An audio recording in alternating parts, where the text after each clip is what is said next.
Good evening, guys, gals, other pals. Welcome. We've settled on the Gerudo Station. I am Gerudo King 97, here to hold your hand and guide you through the wonderful world of NGS, Heroes of the Storm, Division D West, Week 10, the match between Rooster Pizza, WBP, and Band for Throwing. We've got a barn burner tonight for show.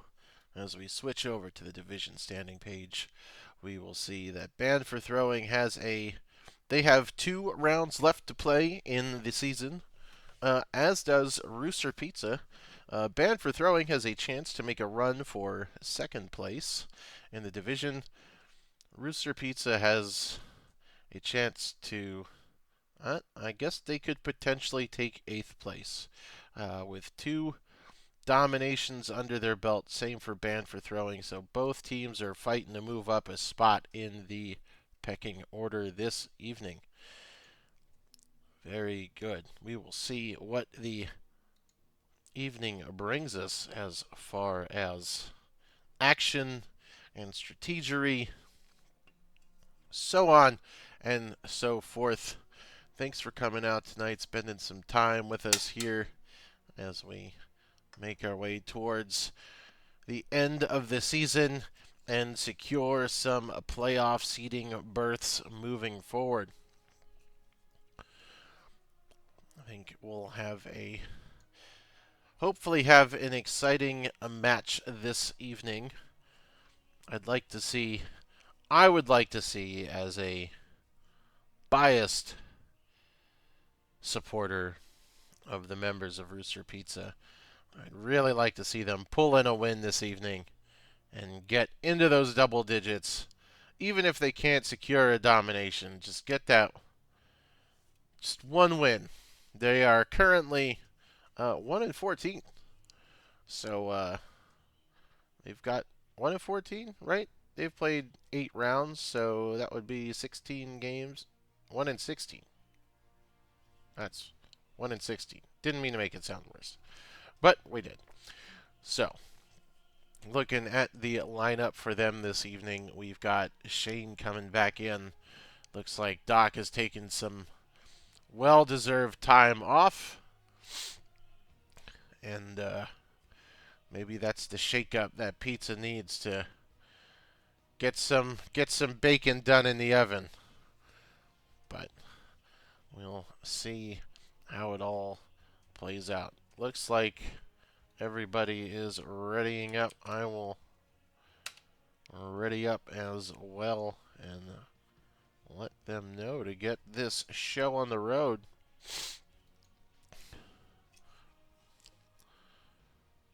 I don't know. There's not much here. I know we're doing a cast on Wednesday, and that's going to be between Rainbow Shrooms and I don't remember who I said it was. I'm going to take a look real quick. If I can't. If I can, I can't. Oh, here we go. And a Band for Throwing as well. And Rainbow Shrooms is going to make a push for first place. They need 2 dominations, I believe.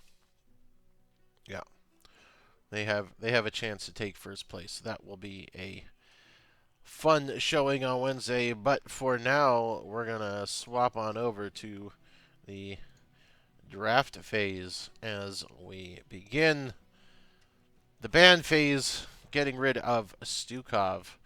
Oh, we didn't even go over the maps. I'm so sorry. I'll bring it up in between.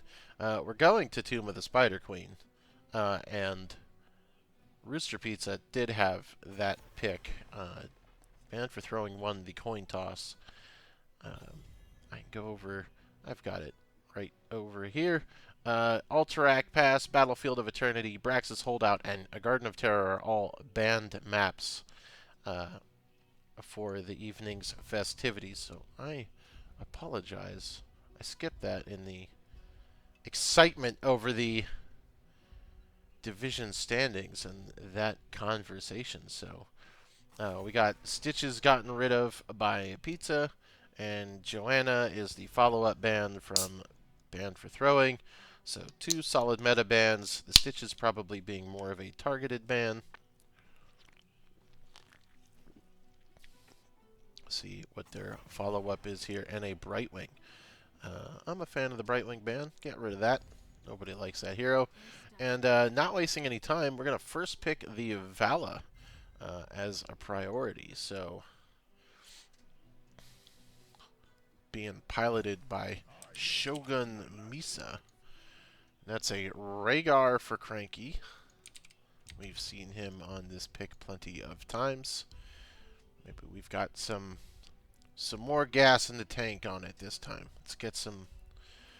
Crossing my fingers for some Bloodlust. And a Falstad coming out for Pado. A little bit of disengage unless we're getting some spicy Hinterlands Blast, but we'll see how that goes. We've got a Nazebo coming out as the other DPS for Ban for Throwing. And who else? What will they grab before the next ban phase? And an Anduin. It's been a while since we let one of those guys, one of those premier healers through. And have them actually be picked up. So excited to see an Anduin come in. An Imperius ban on the side of Pizza. So some real targeted stuff. Nothing really meta coming out from them. And a Zul'jin, but surprise ban for throwing. The guy who plays Zul'jin has already picked him. So, I mean, I guess someone else might play him. But now we're getting Shane on his Hogger. So let's get some...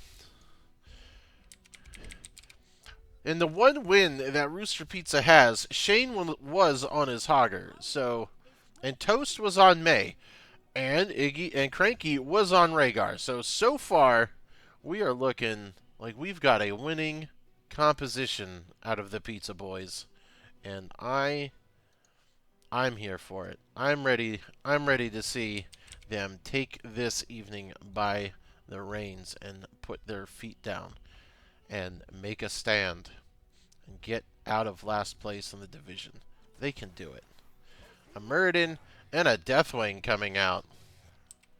So, the Gust not going to do anything against Deathwing because they're just immune to CC. So, what is the last damage coming out from the side of Rooster Pizza to deal with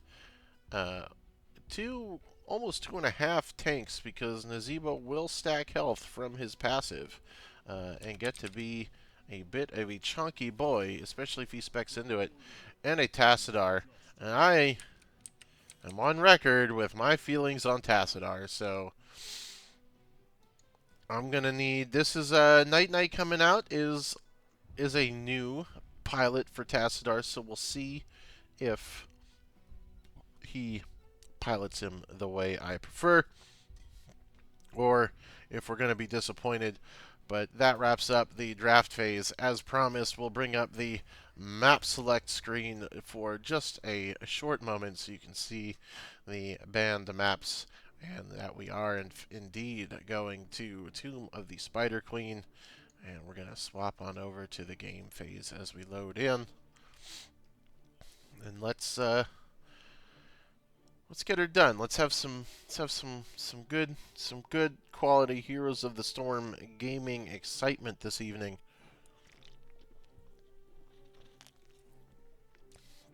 Take a sip of some caffeine and get us a little bit jazzed up for the evening. Your heroes and their pilot pop-ups are coming in right now as we... Oh, wait. I told myself I'd practice. And there we go. Swinging on over to the middle, bring up the talent screen as we see them all come in here. And we'll take a look at some talents coming in. They got on the prowl for the Hogger. We've got the AD talent, frequent flyer for Falstad, a Q build from Tassadar. I'd still prefer the Psionic Storm because Deathwing can't get out of it and will take up many, many circles, but that's fine. And we'll run right in. May walks right up, is dropped to half health already, goes into the ice block, but there's a Nazebo zombie wall blocking her way out. They're going to escort her out. May gets out with 90 hit points, but actually doesn't. They trade for the Murden, so tank for tank. Pato gets the Falsat out at 60 hit points. Shane gets popped by a final snipe from the Vala, getting some big ol' value on the Vala already with 6,000 hero damage. So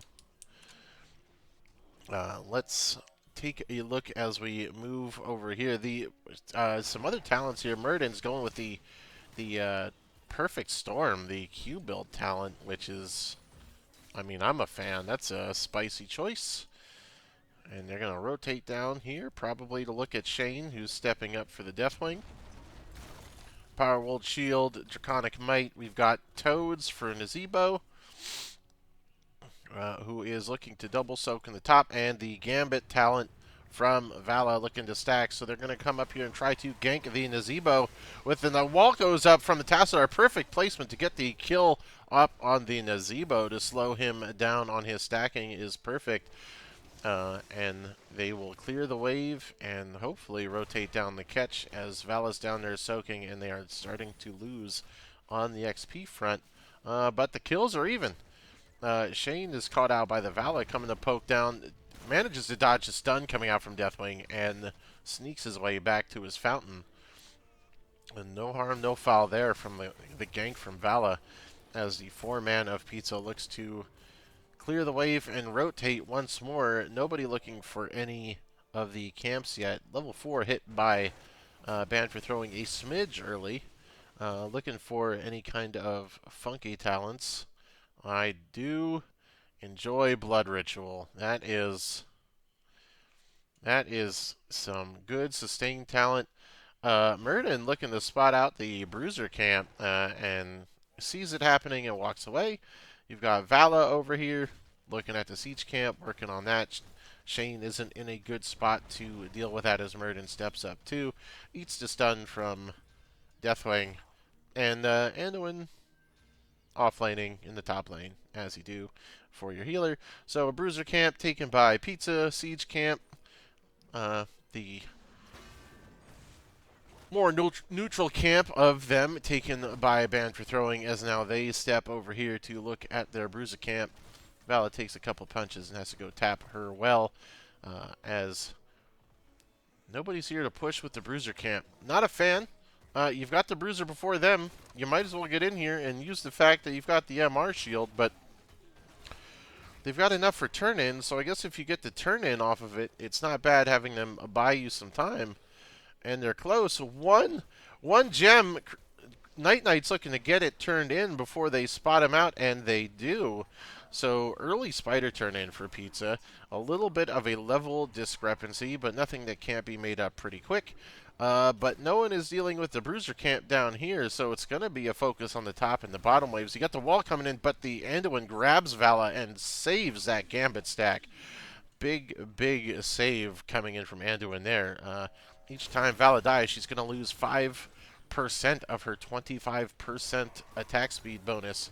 And May going in to try to catch her. Vala's got no mana. They might be able to catch her out here. The Ice Block comes out from May as she gets rebuffed, but nobody close enough to follow up on the Vala. It goes down to about 100 HP, and they chase them away. So Pizza should be able to make good on this push as the DPS has to leave.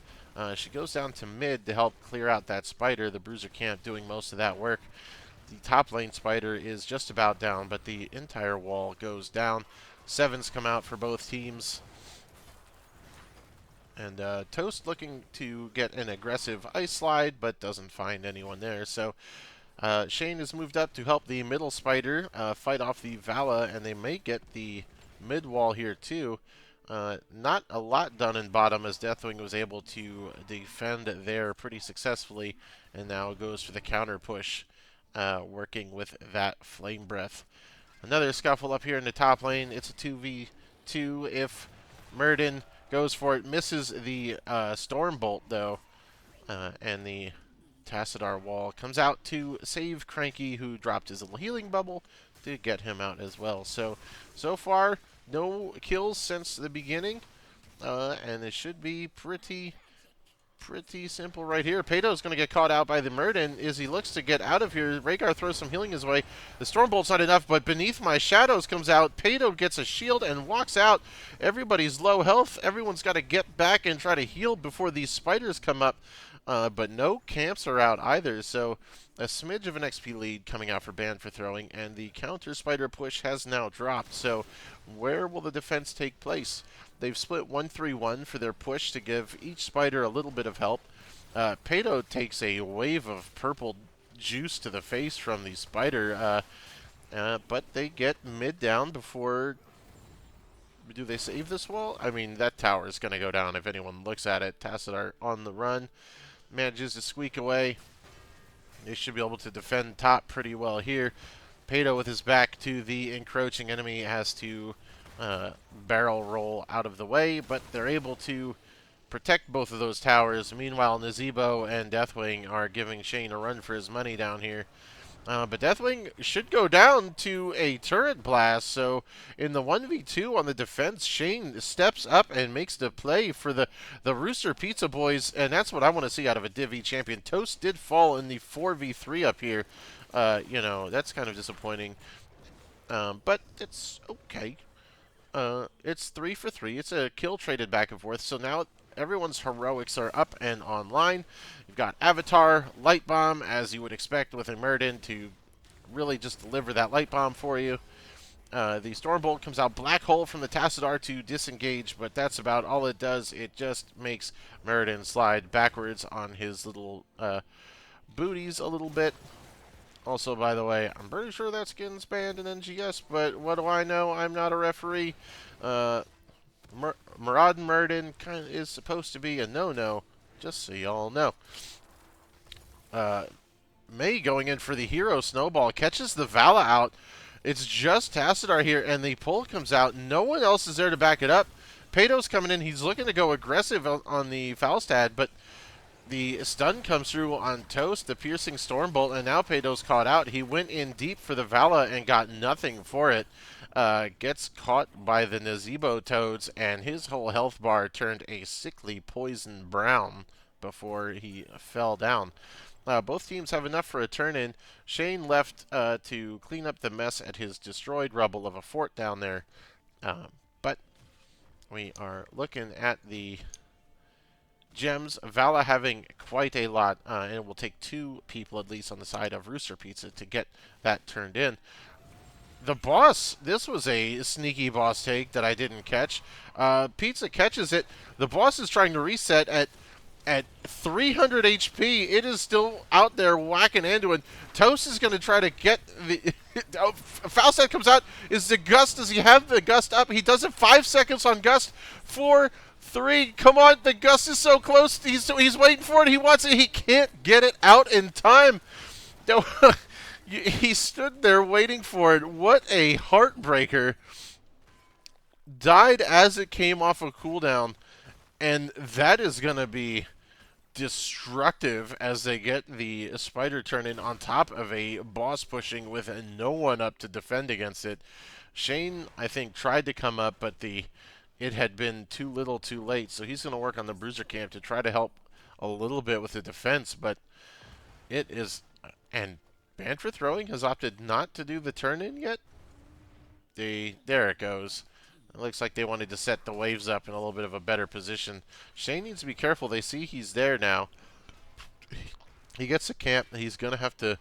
He's moving out to defend. He's moving out with no health. He knows the time is now to make a move. This mid fort's going to go down real quick because they had to stop the boss in the top lane. And that is all the forts down now for Rooster Pizza as they try to scramble a defense here. 1.5 levels down. He goes hog wild between the walls here. He's trying to stop. He gets a shockwave out to protect himself from the Stormbolt. The Stormbolt misses, but Shane gets toted on his way out, and that's 4 people, all 5 in bot lane with a spider, while Pizza tries to defend top. Shane left to his own devices once more. Did the best he could, bought as much time as he could, but Murden taking up some shots from the keep. And now the rest of the boys are in. The black hole goes out, absolutely hits nobody. Straight down the middle through the goalposts. Nazebo helping the mid spider to get some work done, and that is the bottom keep down. There's 3 out of 6 structures going down on this spider and boss combo push from Banned for Throwing. A huge turnaround. And I don't even know if a turnaround's the right word. Big, big gain in momentum on that scuffle at the boss. That just if Pato's feeling it, he's going to feel that one later. That's a big boom to the mental. He was so close to getting that gust up and securing that boss. So, but they're still in it. I've seen bigger comebacks on this map, and that's why you play this map, to give yourself a way back in no matter what. So stay strong, hold your lines. The good news is the bottom lane is what went down. So you still have not aggressive pressure in the boss lane. So you can, if that scuffle happens again, you can still deal with it. The Bruiser camp comes out for the side of Banned for Throwing. And we've got a bunch of different... the Manticore comes out, and I don't think...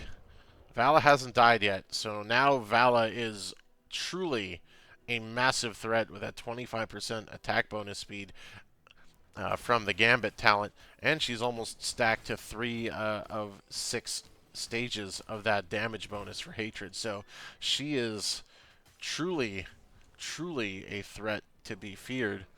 Other than that, I like the imposing presence from Murden. I think it's an undervalued trait that a bunch of the tanks have. So I like to see when people take that. A second charge for Leap of Faith. You got to make sure that Vala is super protect the president comp now. So Anduin making sure she will never get caught out by any kind of CC. And kind of a all over the place. It's still the Toad build, but goes for the zombie wall talent on 16. And that's going to be Toast getting locked up, but the Unstoppable comes out with the Ice Slide. He's able to boogie his way back before the zombie wall catches him. And they are going, Banned for Throwing is going to push hard against this keep. Rooster Pizza still has enough to get the turn-in. They've got 50 gems in pocket. They want to get to one of those turn-in points, but everything's aggressive. The Light Bomb comes out, and Murden, not on the same page, just kind of hangs out and jumps way late, but the mid keep is down now, so Pizza's got to make some kind of maneuver quickly to get this. The spider push isn't going to give them a lot, but it will give them some breathing room to kind of reset the momentum of the map, because all 3 lanes are pushed all the way up to their keep line. And the only lane being left is that top lane. So if there was any lane you wanted to still have up, it's the top lane on this map. So not a bad place to be right now. But Shane tries to push bottom lane out and just keeps running into the whole enemy team. And this time he decides to leave instead of getting surprise ambushed by them all. And Pizza gets a turn in on the top side. So now what do? They've got a siege camp pushing in bottom that is going to threaten the core if they let it go. But all 5 are coming up for this push. They're throwing everything they've got into this spider. Toast Monster gets caught by the anchored Murden, and the Ancestral's already out as Deathwing shows up. Light Bomb on Murden as he runs away. The Black Hole pushing him away. A wall comes out to stop the Deathwing with Bellowing Roar. Fears half of Rooster Pizza. They're all taking lots of ambient poison damage from the Nazebo. Big snowball, but it doesn't hit anybody, and Toast goes down for going for the hero play, and they've been pushed off. Night Knight, half of his health goes into Nazebo Poison Town, and they are on the run, and Banned for Throwing says, that's fine, we'll come with you on this jog. The Gust comes out, only blowing away the Anduin, who's just going to pull someone out anyway, so not the best Gust. And they're going to get pushed in. The wall comes out from the Tassadar, who didn't go electric fence on 4. My thoughts on this build are just, it's not it. It's, sorry. You can keep your Q build Tassadars. I'm not interested. Shane walking away, gets a little bit of a heal, tries to, they get the Vala. That's one step in the right direction. as they knock out some of her bonus. Toast slides in, catching the Murden. This might work, but the Leap of Faith comes out. They have defended, and they're pushing them back out, but they're going to eat all the Nazebo garbage as he throws it out. They might get this Deathwing. They've got it. Oh, nice. Well done. The Q coming out from Tassadar pops the Deathwing. So that's 2 kills as they defend. So it's a 5-on-3 right now, and your core is at 66%. So now what do? You don't have enough return-ins, but you definitely want to dump the gems so you don't lose them. You're trying to catch some XP. 20s come out for banned for throwing. So if you can stall to 20, you've got a good shot. They're going to try to rush this boss before they show up. Banned for throwing is over at the Bruiser camp because they can't fight them up here. 3v5 even with 20s is still a rough fight. You've got the Avatar increase. You've got the burning autos from Anduin. Big ol' slam dunk from the Deathwing when he lands. Core lost 10% on that final push. Shane's getting caught out at his Rooster camp. He's trying to fight. No one's coming to help him. The Pato might get here in time to gust, but the camp is already taken, and now they're going to get pincered as they walk back. Vala dealing with the boss. Shane able to get out. That's the Vile Infection, which Nazebo probably finished quite some time ago. If I can catch him, we can see he's got 200 stacks. Yep, that was a long time ago. And, of course, the Farflight Quiver on Vala, giving her an absurd amount of range, meaning that Pato's Falstad's going to have a real hard time trying to get to her and deal with that. Still waiting on 20s for Rooster Pizza, but they have enough gems for the turn-in, but the boss has fallen. It did get the top fort, so we have an equal lane state in the top top third of the map. It's not over yet. Pizza can pull something off here. This is winnable. It's gonna be a slog for sure, but it's winnable. They just need to get to 20s. That's what's important right now.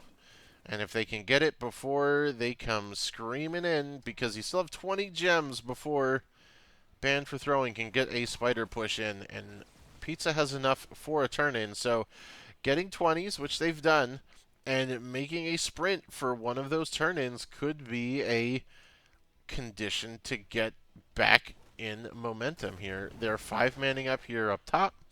Deathwing dropping some fireballs from the sky. He's just cruising around. So there's only really 4 members of Banned for Throwing on the map. Ancestral Healing upgrade for the 20. No control. Shane's Hogger is going to go hog wild big time.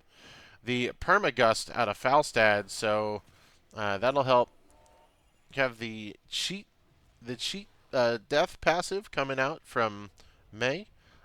So a free cryo freeze when she dies. And how do you go force a barrier at 20 without electric fence? Night, I'm not a fan.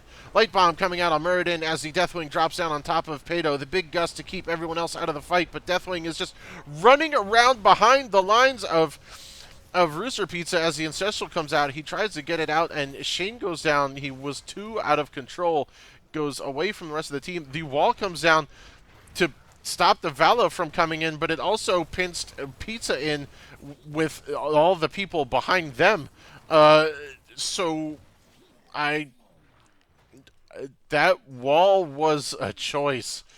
Pato's trying to get the turn in, but I don't think those spiders are going to help you defend the base anymore at this point.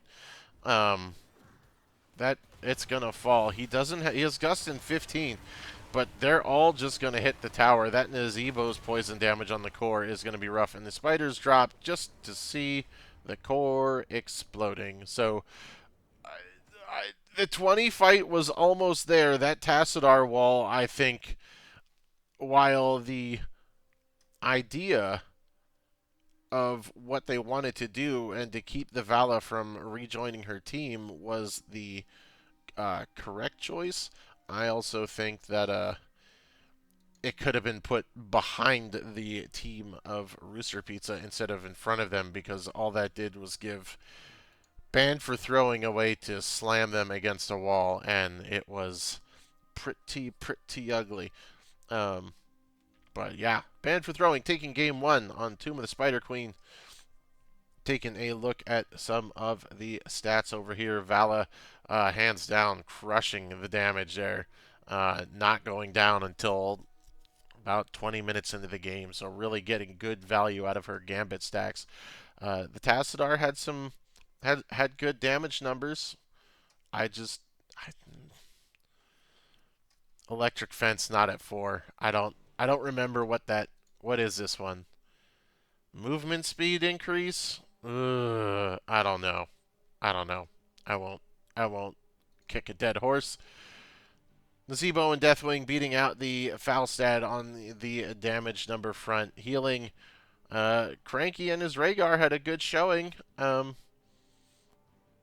sure what that means about Anduin only having half the healing, and his team having a third less deaths, or a third of the deaths of Rooster Pizza. But either way, the job was done. And the XP, Vala coming in with more XP soaked than anyone on her team, while Hogger swinging in, of course, for Rooster Pizza. Looks like Pizza's going to take map pick for round 2, and they're going to Shrines again. Let's hopefully they've watched the VOD from last week, and they've thought about what to do if they get a frozen Punisher. We'd love to see them move with the Punisher this time. Hey, I played Cassia last time, so there's a bit of I was playing Cassia. You can all see it. Here's the map select phase. Don't worry about my Cassia pick. Thank you so much. All right, update for you coming in right now. Ba-boom. There it is. Winner. Red team wins Tomb. Blue team picks Shrines. We're going to go ahead and swing on into this lobby and get ready for game number 2 to come in hot and heavy. We can do it. Let's get some. I want to see. I want to see it. I want to see the win for Pizza. Let's get to double digits, fellas. It was a good start. That boss fight just bungled it all up. I think the game was dead even up to that. That boss fight was a cheeky early boss take, and to their credit, Pizza caught it. And it sure, like, that boss was wailing on banned for throwing for a while at low HP. It just they tried to sneak it. May fell down as the Falstad flew in, but he just couldn't get his gust back up in time. But it's okay. Performance issues, it happens to like 1 out of 3 men. So, don't worry about it, Pato. Just talk to your doctor about it. They'll help you out at the pharmacy. No biggie. Waiting for you gotta swap me.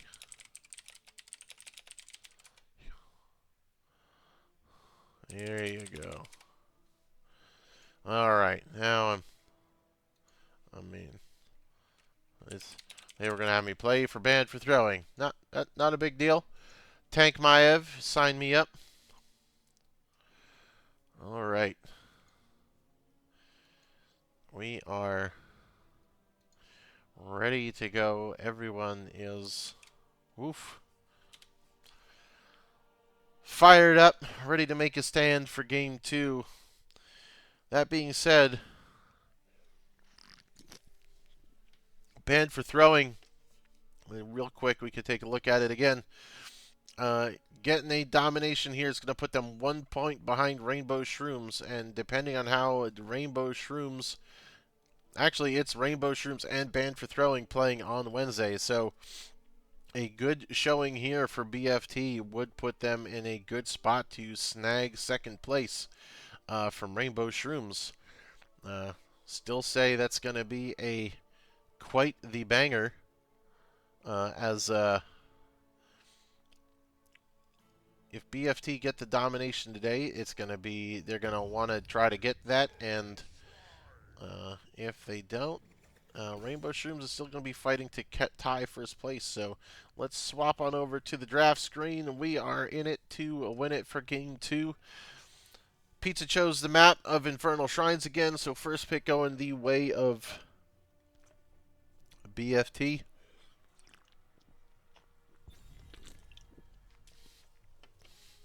No, does it? Oh, which one? It shouldn't. Oh, hold on. I didn't save it, Peldor. You right. I updated it in the thing, and I didn't fix it, so if you refresh the page, it'll have the right team names on now. I do apologize. Everything else should have been set up correctly. I just didn't hit the save button. Remember, amateur hour here at the Gerudo station. Getting the... No one's switching up any bands yet. Stukov coming out for BFT, Stitches coming in for Rooster Pizza, and now the Kel'Thuzad ban coming out instead of, I believe it was Joe was the other ban for BFT Game 1. We know Toast Monster has a pretty gnarly Kel'Thuzad. Not wanting to give up the Vala again. Really, really good play out of Vala and a Sonya first pick. Excited to see the testicular fortitude for that coming out right away. Sonya, I think, is a good choice on this map. Little bit of whirlwind build up in the Skelegrubby zones is a lot of sustain coming in for that hero. See who Pizza takes in their first phase. Ragnaros and Uther. So we've got Shane swapping to Rag, and Night Knight swapping over to heal duty on the Uther. Or it could be an Uther tank. Who knows? It's so crazy down here. We could have some real pop-off weirdness. The Anduin coming in once again for DiCello, and an ETC on the side of BFT. I like it. I think that's a great punish into Uther because you just walk right up and he can slide into you. Power slide, stun you right out of anything you're trying to do. So, last ban phase. What are we trying to get rid of here? It looks like just some DPS. A Tracer ban has got to be coming in against somebody particular there. And, does BFT think anything last match was a problem, or do they go with a more standard ban? The Sneaky Varian, making sure you don't get any cheeky taunt into Uther stuns, cutting that out right away. Which well, Pizza might be known to have done once or twice, so cutting that off at the knees. Where do we go for Pizza for the next two picks? Who's going to be left for the final pick for counter? A Junkrat and a Tychus. All right, let's... Tychus is a good point into ETC and a Sonya. And the Falstad will swap teams this game. And I do love a Phoenix. I love me some Phoenix. Get me some good old Planet Cracker. I love it. Well, he doesn't have Planet Cracker. That's our... I don't know. One of them's got it. Hammer. We love laser beams. We love lasers. It's that... Oh, I already switched that. And Joanna rolling in at the end. So, yeah. I don't know how Joanna made it all the way through the ban phase, but it sure did. Here comes game 2. Let's see. Rooster Pizza, I'm rooting. Dig your heels in the sand, draw a line, and push forward. Let's make this a 3-game series this evening. Game 2, Rooster Pizza WBP versus Band for Throwing, coming at you right now as we switch the layout to better fit what's happening here. Get some hype in the chat for who you're rooting for.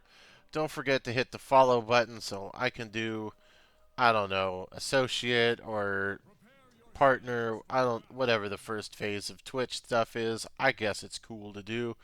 You know, it'd be fun. You don't have to if you don't want to, but who doesn't want to support the King of Evil? He has a rough go of it as it is. Coming at you hot, here are your pop-ups with your pilots and their heroes. Looking at some talent choices, we got Power World Shield again, a Seismic Slam coming in.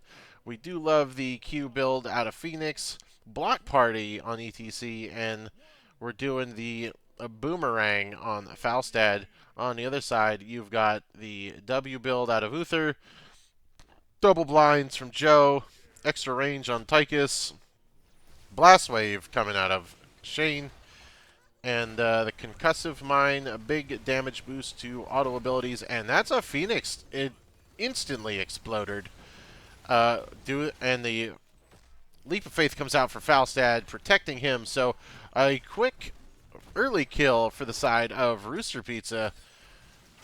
Hopefully a sign of things to come, a breath of life, some fresh air into what they're trying to do as Shane splits off to the top to deal with the Sonya, and the other members of each team move to the bottom lane. Pizza's already cleared the wave, and they are stepping back as they rotate back up to mid. No camps are up to take yet as they spawn in right now. Just kidding. And looking to get a quick XP lead for the side here. Sonya and Ragnaros just beating each other up, both sustaining great onto it. Rooster Pizza skipping their camp to clear this wave. BFT Phoenix goes for the camp with a little bit of help from Anduin. But they're coming down here to get the bottom aggressive camp. So Pizza trying to make some big macro moves early. ETC wants to come see what's going on here.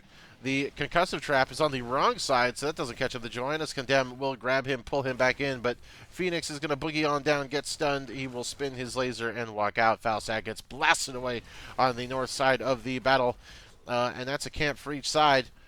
Pizza clears the wave and will probably leave their spear throwers to deal with the enemies as they're going to go for their camp. They're going to go for their camp. They're not going for their camp. They're just going to come and defend first. Sonya comes down to help the mid-lane push, but she walks into the four-man of Pizza, and they punish her for showing up.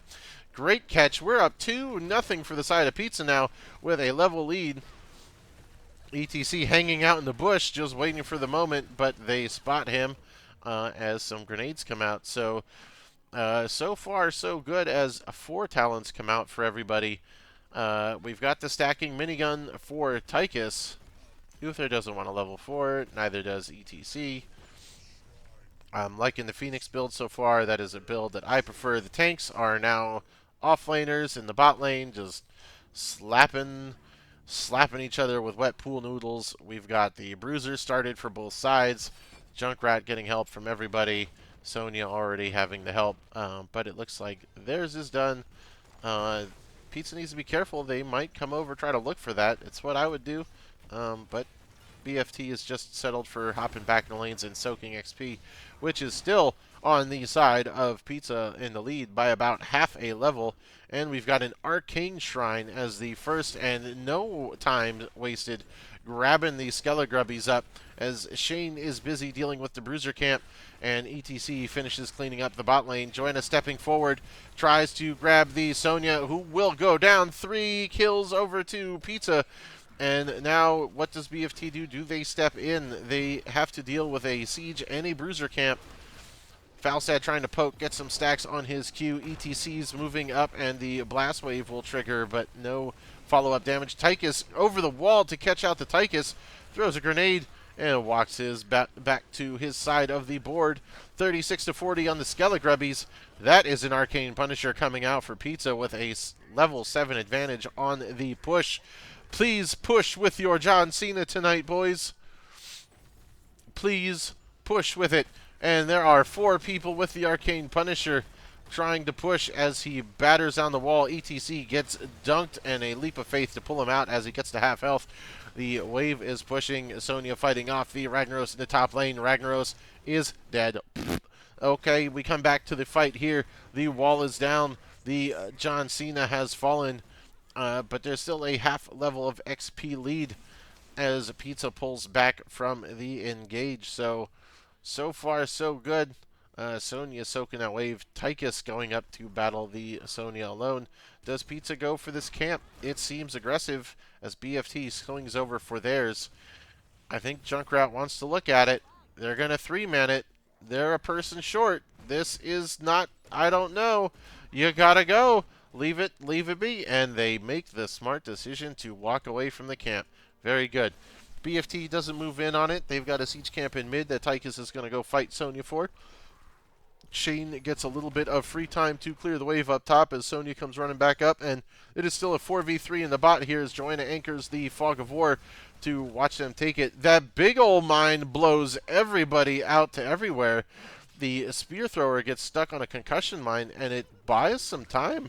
But Pato still hasn't come down yet. He's coming down now, but the camp is already gone.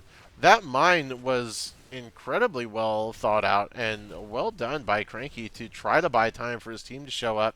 Pato slow on the rotation, though, as now they deal with the Joanna stepping up to condemn. Falstad will barrel roll out of the way. The Phoenix is focusing down the Uther, who has to walk away, but no deaths, so Joanna stepping back up. But her team does not want to follow her in. They're all at half health. The Condemn comes out, nothing great. ETC plays a power chord and knocks everyone away. Sonya coming down to make this a 5v4. They've got to be careful. 10s are out. This is not a fight you want as Shane is up top pushing by himself. He went for the Sulfurous Smash for it, but it doesn't matter if he's not here. A big Riptire coming out to try to buy some space. Pato fighting with the drill will actually walk away. Falstad bopped over the wall. Barrel rolls back out. Just 1 kill down as Ragnaros catches out, and the Sulfurous Smash catches out the Sonya. So there you go. In the 1v1, his Sulfurous comes out, bops Sonya in the head. Good choice there. So 1 kill to each team as the Falstad tries to poke the Pato Bear. Pato Bear. I said Pato. And they're going to go and look at their camp as we're looking at a Frozen Shrine coming in the top lane. Ragnaros trying to get away from the ETC, has a very limited mana, walks into an Anduin stun. The Joanna coming out to help. The Ragnaros, he may get out of here. Phoenix tries to catch him on the flank. Uther in with a Q to stop it. Phoenix is really committed to it. The Falling Sword catches him. Leap of Faith to pull Phoenix back out, and a whole lot of chasing and wandering around the map, and nobody quite falls. So Operation Saving Private Ragnaros is a success, but they need to get up top. The leap comes out onto Ragnaros. All that work to save him, and he throws it away as Sonya gets the just desserts for having a flaming magma hammer dropped on her head before. I'm going to scoot up here now, so it's a 4v4 up top. So it's still even, but Sonya's going to go catch some XP on her own as BFT begins the reclamation of Skelegrubby sacrifices. Pizza looking to step in. Junkrat throwing little grenade balls everywhere, but they pull everything back into the corner, so the poke from Junkrat can't hit them. They start to respawn, pulling some. Toast is going for the back line. The light bomb comes out, but the Iron Skin is there to deflect it. ETC scooting away the laser drill to set up the battle lines. Ragnaros is joined for a 5v4 as Sonya is catching, gonna throw some camps at them. If they can get the Skelegrubbies done in time before they can push past the drill, that'd be huge. Pato just up throwing grenades to help his drill out. Joanna anchoring, waiting for them to come in. ETC watches. He's going to get bopped in by the mine. That's not who you want to flop in, but they catch him, and they blow him up instantly. Sulfurous Smash to clean up. Sonya shows up with a laser beam behind her. Uther gets absolutely annihilated after the Divine Storm. The healing is coming out. Anduin can't keep Sonya going, and The Punisher goes the way of Rooster Pizza. That's 2 for 2 so far as a frozen John Cena comes out wanting to even the playing field for them. Falstad running, Phoenix running for his life. There we go. And will they push with it? Here's the big thing. They are sticking with it. They're helping John Cena this week, everybody. Off we go. John Cena throwing out some ice balls to try to lock up and get this fort, the first fort of the game, going down at just about 10 minutes. A siege camp pushing mid for BFT. He goes, jumps on the Ando, and the mine blowing everyone to shoot, blowing everyone to different directions. Stop the team from coming in to help Anduin. Also got Anduin out to safety. ETC out. The front line dives the back line of Pizza. Sulfur Smash comes out and blocks up ETC. Frozen, or the Falling Sword comes out for Joanna. They all pull back from John Cena as Pato is mid lane. I love you, Pato.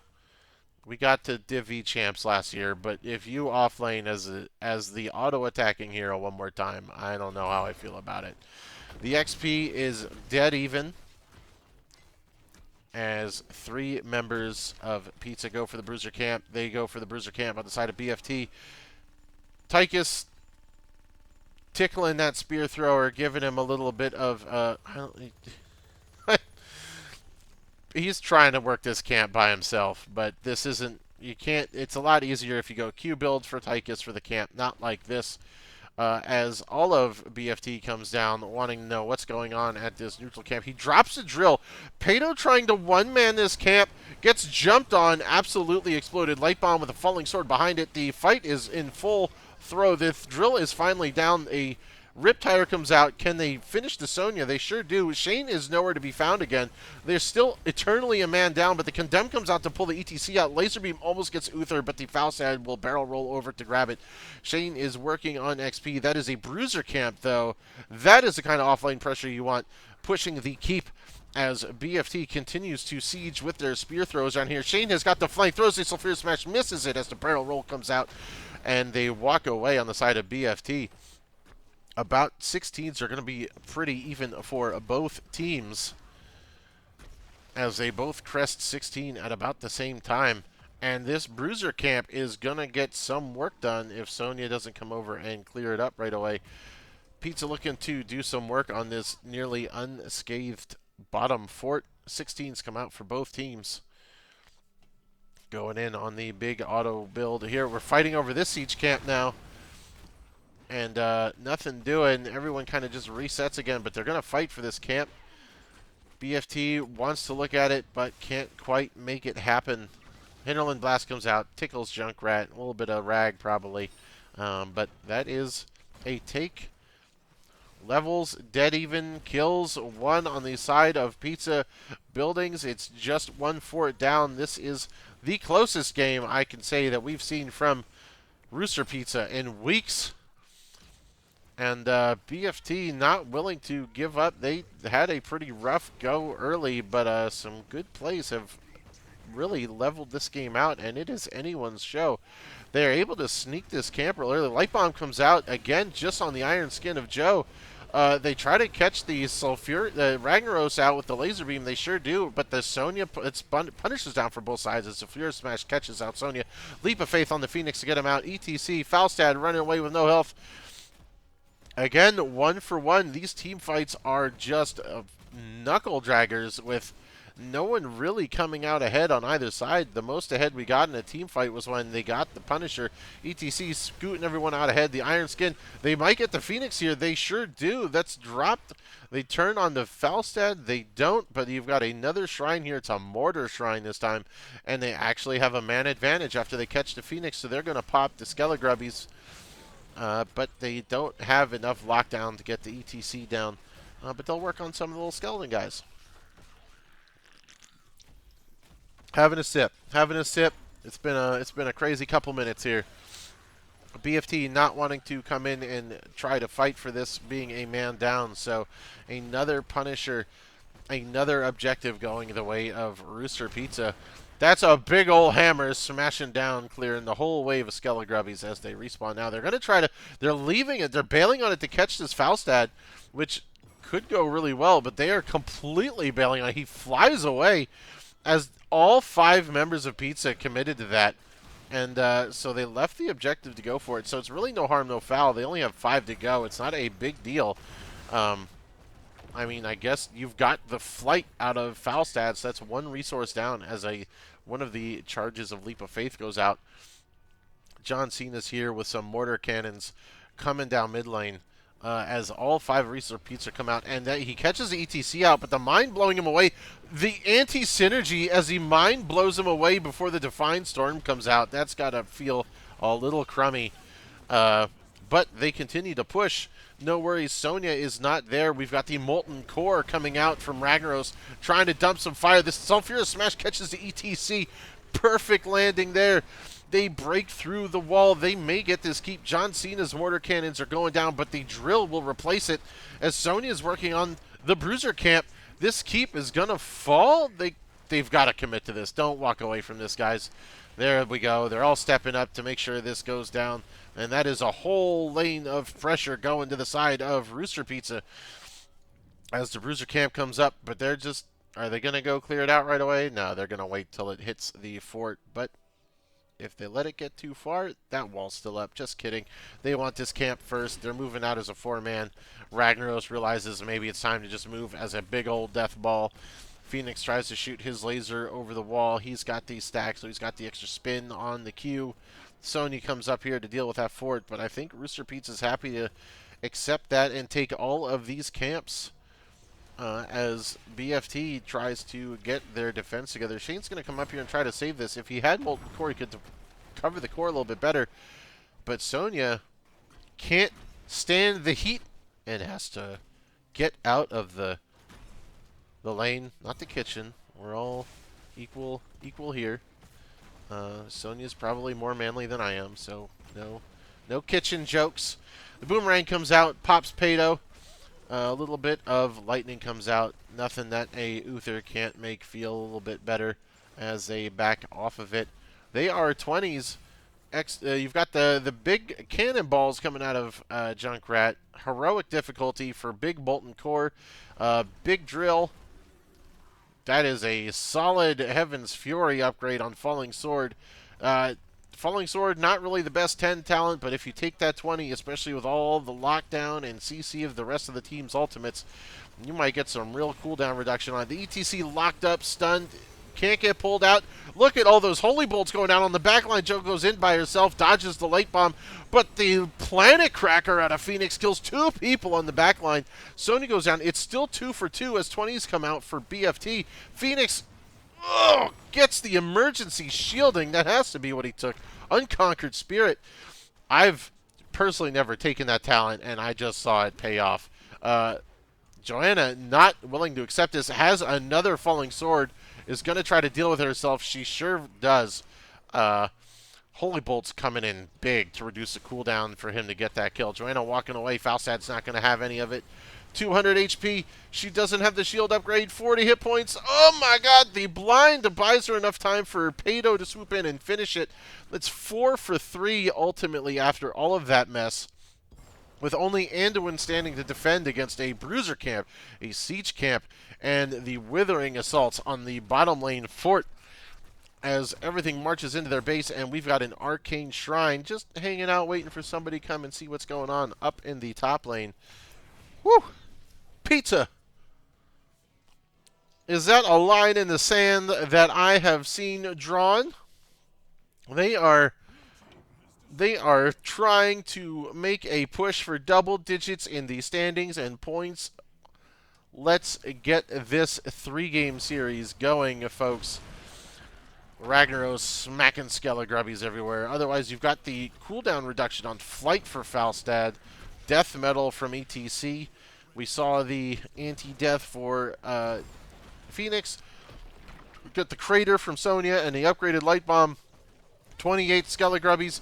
Pizza's going to fall back. They don't have their tank yet. Big Mosh Pit is going to line up 2 of them. That is 2 people going down for sure, for sure. Ragnarok's stuck in the crater, wants out like nothing else. Uther's going to come and try to save him. The falling sword is going to get 2 people caught up. Big condemned to lock them all up, but he doesn't have any damage behind him as they pull back to their fort. That's a 2-0 for the side of BFT. And they have to go ahead and collect all of these Skelegrubbies as the 3-man from Pizza comes a step back up. You've got the big pokes. Junkrat can do enough ambient damage to get the Skelegrubbies they need, but Joanna says, I want to fight, and gets a good condemn. ETC sliding in, but missing with the power slide. Phoenix kiting this Uther. Uther just can't catch a break on it. Junkrat helps to fight him off. The big falling sword trying to clear everyone out. Another leap with the crater to punish Pizza. Uther goes down. He doesn't have the revive. Junkrat gets caught out. Joanna trying to get one more Skelegrubby, grabs the Arcane Punisher. She can go down.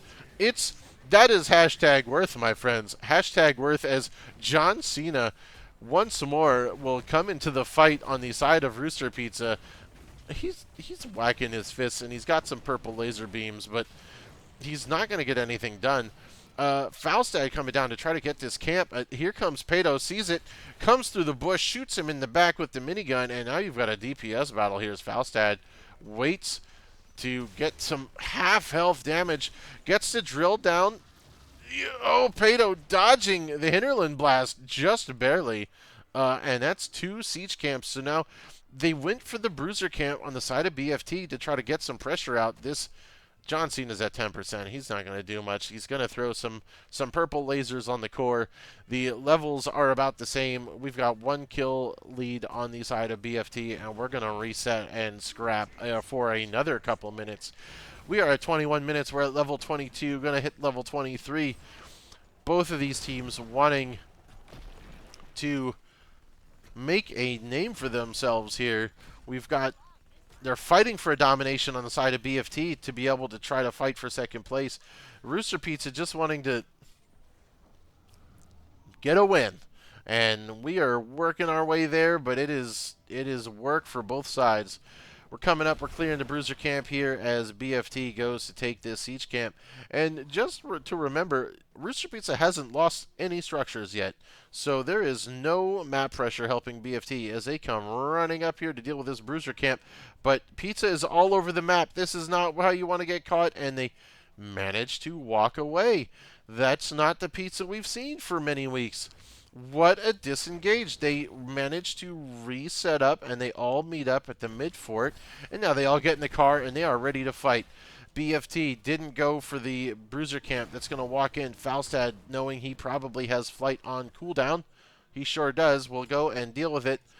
Pizza walking around, trying to keep vision and control of the bottom half of the map, knowing you can see the altar symbol is saying it is a frozen shrine down here in the bottom.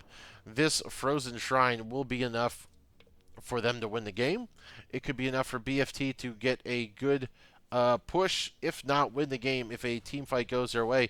Pizza Anson looking for a fight, catches the ETC. That's going to be a 3-man mosh into a laser beam. That's not what you wanted to look for. 2 people down already.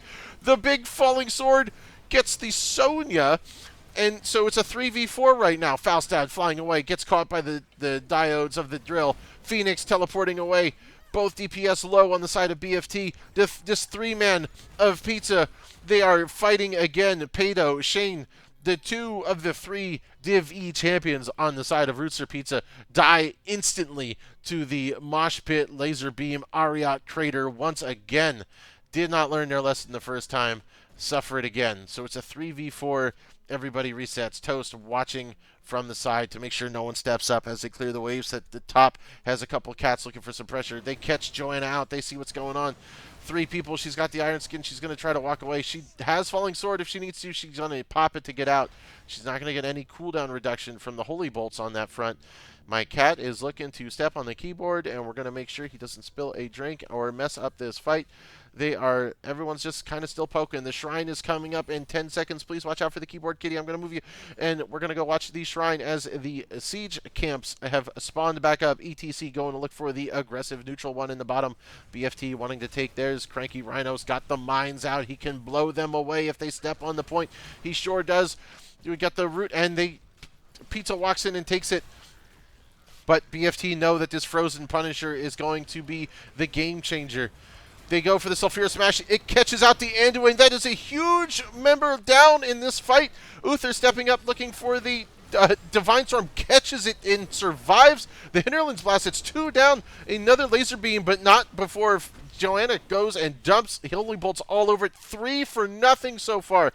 This is incredible. The Death Mosh comes out, but there is no follow-up for it. Falstad down. Pato, he heard what I said. He's angry about it. He comes in hot with a triple kill on his Tychus, and it is 5v1. They're not even going to go for the Frozen Punisher. Just go for the core. You're level 24. It's 25 minutes in. Oh my goodness. We haven't seen this since week 1. I think Rooster Pizza are going to get a win here as it's 5v1. This shield is melting. Phoenix stepping into the fountain. Doesn't know what to do. Steps in, steps out, shooting out some plasma cannons, but it is not enough. Rooster Pizza. They go for the tie. My goodness. They've done it. They've hit double digits in the standings. They've got another win. The cat is freaking out. He wants to hang out on the keyboard, and he just won't let go. My goodness. Heart palpitations. What a knuckle dragger of a game. Ending up on the side of Rooster Pizza, something I have not had the joy of saying in many, many, many weeks. Update that screen for all of you at home. Come in here to the post-game board. There you are, 1 for 1 on the top here. Big ol' hero damage. All the hero damage coming out from Falstad and Phoenix, both topping off Tychus. Joanna out-damaging the Junkrat, but I don't even want to know how much damage she got out of the Falling Sword 20. That is such a crazy talent. She was hitting 3-4 people at a time with that monster Joanna ults to really pressure the backline.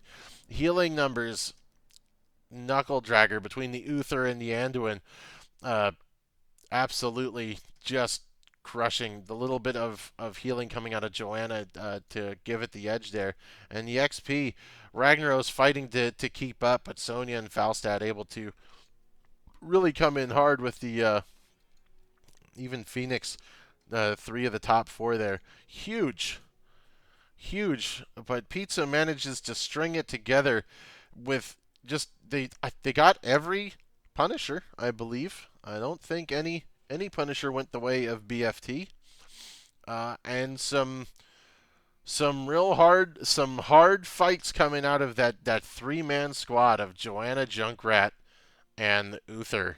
Just really refusing to give in and lose that game. So kudos to them. A big fun battle. I'm pumped. We're going to game 3. Holy moly. Woo-wee.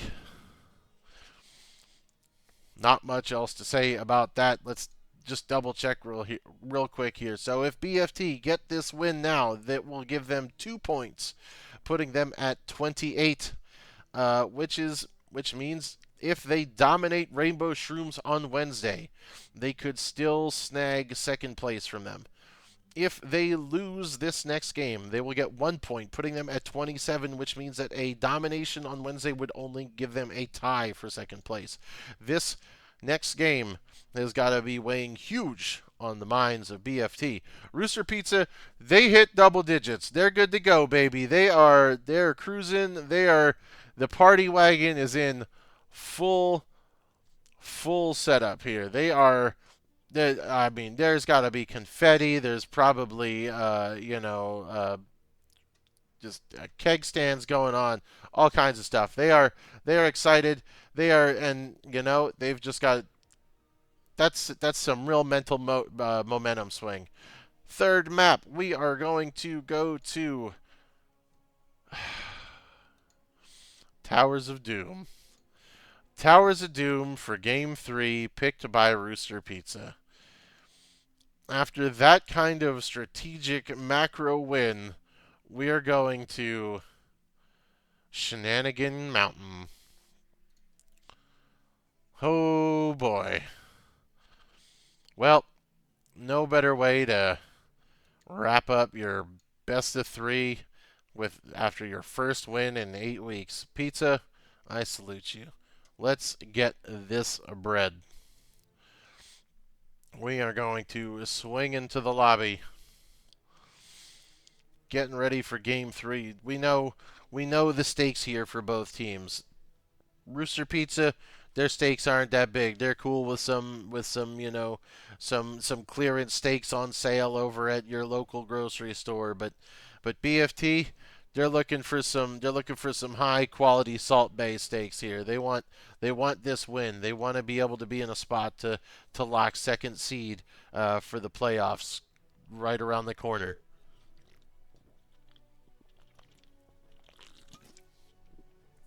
Get a little bit of hydration going.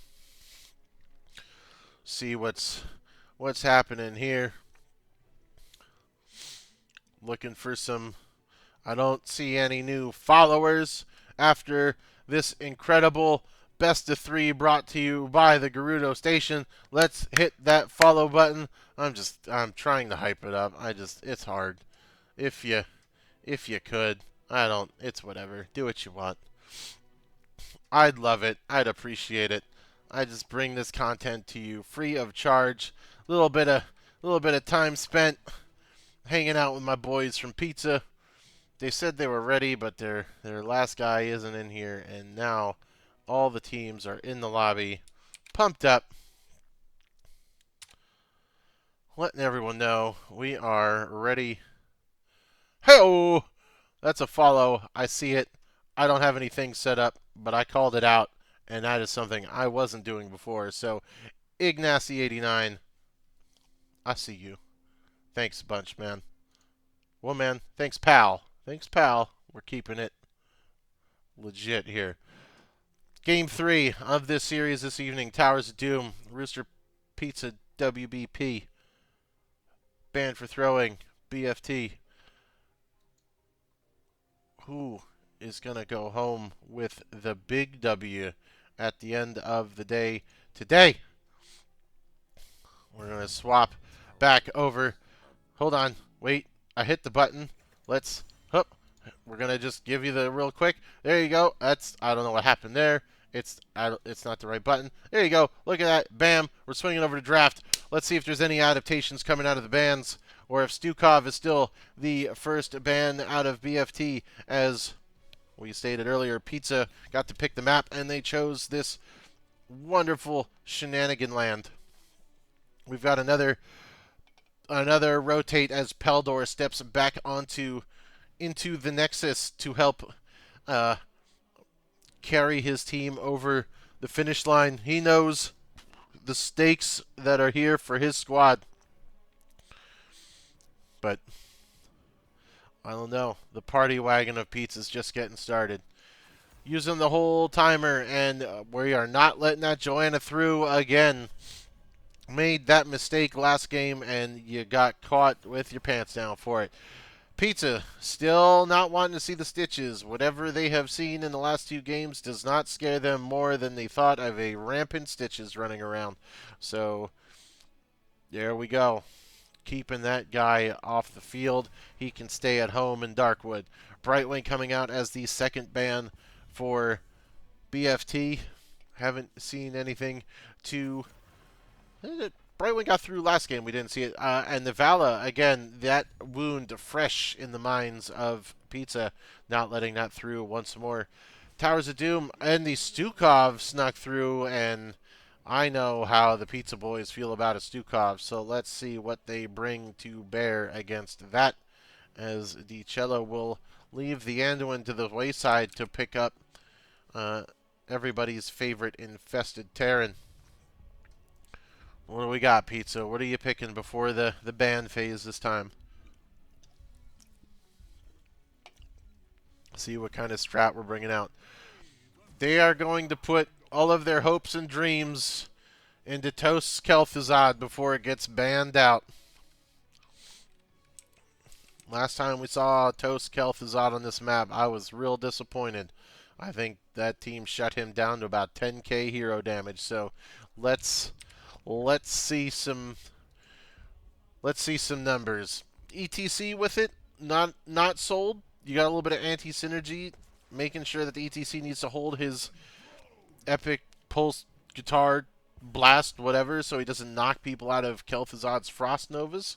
But we'll see how that goes. We've got an Artanis on the side of BFT and an Anubarak for Peldor, who I don't is. Yes. Okay, there we go. All right, and a noob. The Asmo getting banned out to get rid of some of that off lane, macro special OG head specialist pressure on this map. Because you need 2 DPS on the side of BFT, unless you're going to do some crazy melee DPS Artanis stuff. But the Zul'jin coming out again, and this time Paydoa did not pick, so it's a stronger ban. But he will just default back to fresh out of prison Tychus, which, decision making aside, he got the work done. And we've got the Leo to do the double soak against the Artanis from Night Knight. So swap that over. And a Mephisto. Yeah! Get some spice over here. Woo! Come on. We love Mephisto. Get that Mr. Fister action going on here. I'm excited to see what build that they go. And, oh boy. There it is. The Zool coming out. Everyone's favorite specialist on this map. Leoric is going to be put to the test to double soak against the Zool. As much as I would like to watch what's happening up top, they're just going to be hitting each other and rotating as hard as they can to soak those waves. The big action is going to be in the 4v4. And what is the healer that we are getting? And that is another last pick with a pretty top-tier character with the Rhaegar coming out for Cranky. You know, he did a lot of work on the Junkrat. It feels kind of... But they've put their chips... all of the eggs into Toast Monster's Kel'Thuzad basket as we get ready to go to the Towers of Doom on the Nexus for Game 3. All the chips are on the table. It's big, big go time for both of these teams. One team playing for the big old giggles and trying to get some W's under the belt. The other team fighting for a better shot at securing second place in this season for NGS Division D West Season 17. Let's head into the game. There you go. Your pop-ups with your pilots right there. Bringing up the talent choices. Swinging over to the middle of the map, waiting for them to come on over. What talent choices do we have? We've got the Lightning Nova from Mephisto. Spell Armor out of Anubarak. Low Blow from Stukov, because does he even have any other talents at level 1? I don't know. I know he's got that one that gives him a gun or something, but I think I'm the only one that takes that. Asine Renewal from Leoric. Death and Decay build from Kel'Thuzad. Block Party from the ETC. There we go. We've got the stacking DPS talent from Artanis. Ya boy. Basic attack range on Tychus. We've got Totem build on the Rhaegar, which I kind of like for all of their melee. And the dodge, the shade for the bone armor. As Mr. Fister steps in, getting a bunch of Lightning Nova damage right off the bat. The offlaners are up there slamming their wet pool noodles into each other already. And the four-man here fighting over who can clear this wave first. It's going to be BFT, and they go for the rotate right away. ETC smacking his little guitar on that last range minion, but doesn't quite kill it. I heard the chains. He misses the follow-up on it. Rhaegar jumps in on somebody, but he's going to get popped up by the Anubarak. He's going to get caught out. He manages to walk away. Silence pool from the Stukov. Toast is running for his life. He got the 90 hit points, and the Paydo coming in with Tychus manages to kill Mephisto before he can finish off the Kel'Thuzad. That is 1-0, and dominance on which evil creature will take the lead.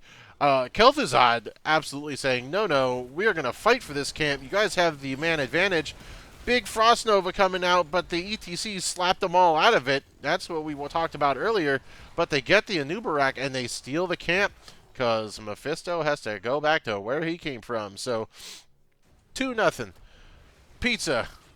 Pumpkin Boys slamming into the tower. Mephisto going in. He's not that big this early, but he's going to try his best. And now they take the other pumpkin camp. Leo already winning this double soak game. Looked like he wanted to come down and help out, but it's not necessary. He's just going to soak, make sure that the 4-man doesn't get caught out on the rotation. They're going through the bushes. Pato steps right into an Anubarak who has to burrow charge his way out of there. Kel'Thuzad steps up to help with some death and decay. Mephisto launches in, gets some real big lightning nova damage. The chains come out. Mephisto and Stukov get yanked out. He comes jumping in again. Pato stepping into the front line. He's going to get popped up by the Nubarak. Big cleanse out of Rhaegar to save him. Another lightning nova from Mephisto. Everyone's going down real low. Rhaegar's looking to get some healing waves, and they get behind the wall, and they are able to stay alive. No kills coming out. Mephisto almost took enough tower shots to go down, but is able to shadow jump his way back. I don't know what it's called. It's the E button. And ETC walking around playing his guitar, trying to heal himself up as the 3 altars are spawning up first. Who will get these shots? Leo is winning the double soak game, half a level lead for the side of Pizza. Mephisto relentless with these shades and lightning novas. The 4-man comes down here to fight the 3-man before Mephisto can get back down here. The Frost Nova misses. Pato is going to go down. He's walking his way, but the lightning nova comes out from Mephisto. I scroll too fast, but Pato dies. Rhaegar pulling back. I've got to get rid of the chat screen. And Pizza has to relinquish this altar as it was a trade up top. And Pato getting caught out by the Anubarak pop-up. Couldn't walk it out as, again, this Mephisto is just non-stop shading forward with his lightning novas. 2-1. But 7s are going to go the way of Pizza first. We can come up here real quick. Got the spooky hand on him, but he got the bones on him. So it's a bunch of weirdness. Nobody really gets to do anything. ETC steps up, has to take a step away. Mephisto walking around. Big Nova catching the Mephisto on the return. And there you go. That's how you want to slap him around. After the Frost Nova lands, Mephisto goes down again. It's 3-1. 1 kill for the side of Pizza. That is the kind of synergy you want from your Kel'Thuzad and ETC. You want that blast to come out after Kel'Thuzad has already landed his chains and his root. BFT looking to step up. They want to make a point here. Mephisto's back up. They're going to fight for the camp. He bops the Artanis out. Pato steps up to block one of the ways. They actually get the camp. They're all trying to back up and walk away. ETC went... he must have went through a wall or something. I don't know, but he is way out in the middle of nowhere now. He's got no way out. Just kill yourself. Don't give him the kill credit. Execute. Oh, he's looking to go through the wall. He tries to recall, but they see him. He's trying to run out. They missed a swap. No way. He gets to the Rhaegar, walks into the pop-up. If he walks out of here, there's no way. There's no way. Operation Save ETC. Oh, but the blade dash from Artanis finishes the job. So close. Cranky tried to escort him out. He's walking away with the healing ward. Artanis is not having any of it. Shane, my boy. So close. I was way more than I was ready to give them credit for. Tychus goes down fighting for this camp as the altars spawn and Anubarak goes for it. The Leoric has come down, but isn't as effective as the Zul is in that fight, especially with the ETC having been killed. The XP lead is non-existent. Enough camps have been stolen by each team. The spike field comes up and knocks up into the pool of nonsense from Stukov. But ETC is able to walk it off, and now Pato is coming back, ready to make this a 4-on-4 once more. The 10's almost coming out. Kel'Thuzad gets swapped in by the Artanis. He's going to throw the Frost Nova down. Everyone's 10's are up at the same time. Kel'Thuzad can't walk away. Does he have his phylactery charge up? It doesn't look like he does. The drill is coming in. Can't. The Mephisto is able to walk away. Cocoon coming out on the ETC. They're able to get the pool on him to make sure he can't walk away. They are dumping all this stuff to make sure he can't get out. The boop comes out. but enough damage from the Mephisto, 2-0 as the heroics come online for both teams. Leo and Zool flip-flopping around. Pato trying to stand and deliver. Really, really spooky when that swap could come out at any time. Mephisto doing some just relentless, again, more shading, more lightning novaing. We've got Ancestral, we've got Mosh Pit, Drill, we've got Shadow Fisher, and we have the Cage from Leo. Durance of Hate, I'm ready to see that get broken out. We saw the Cocoon, big swipey hands, Purifier Beam, that's the Artanis one. So Planet Crackers, definitely Phoenixes, and Poison Nova. So Zool is also going for a big team fight ultimate. Mephisto just keeps stepping up. We've got the Ice Spike, grabs the Stukov. The Stukov gets caught up. The Shadow Fisher just misses, but it's still enough for the Stukov to go down. No healing for the side of BFT as they try to walk away. The Artanis working on the Leo. He's going to get bone prisoned out, but he's able to do his spooky ghost crawl as it gets out. ETC gets the Ancestral healing. Now Artanis running away, but that's not how you stack your shields. Anubarak goes down. Big mosh pit as the Cage comes out, and the Mephisto bounces back to where he was, but that's going to be so much poison from Zool doing so much work, but Zool the only one walking away. 4-0. A big team fight coming out of Rooster Pizza for that one. Just that one altar. 7-5 in the kills. Pizza still down 4 shots as far as core health on this tower, this Towers of Doom and shenaniganery. They're stepping forward. They want this camp. They have no health bars as they start to get looped around by the Zool. They're here to escort them out, but they don't get anything. The camp is left up fighting some bugs from Anubarak. They all managed to walk away. Cranky has eaten his Wheaties today, and he is getting his people out of these situations, crushing it with the Rhaegar this evening. Man, it's like they got some real motivating speak from some of their friends today, and don't want to be the fat kid in the parking lot anymore, you know? And I can say that because I was a fat kid in the parking lot. BFT stepping up, trying to take the other camp as they liberated their camp from Pizza on the Engage. We've got some Frost Novas coming out. Frost Nova doesn't connect with anyone. Anubarak goes for the back line, but gets caught up. Manages to get the Cocoon down. Leo is slapping people around in the back line. ETC steps up to help him. The Mephisto shades back. But that is, again, a 1-0 on the side of Pizza. They are fighting. They're scuffling. The Cage comes out, catches out the Artanis and the Stukov. 2 more go down for BFT. And I don't want to say it. Oh, they're just making Mephisto learn that that was not where you needed to be. It is 11 kills to 5 with 2 altars up. This is where they can go to make a stand, but they want to try to get this altar first. They don't have a wave behind them, so they dump all of their garbage to try to soak and aggro, and the Pumpkin Boys come in. They save one of them, and now they have to go get the altars as they spawn, and they have an extra shot coming out. The BFT boys are respawning and coming out. They can't do anything about this fort yet, but the altars are already taken. 10 shots.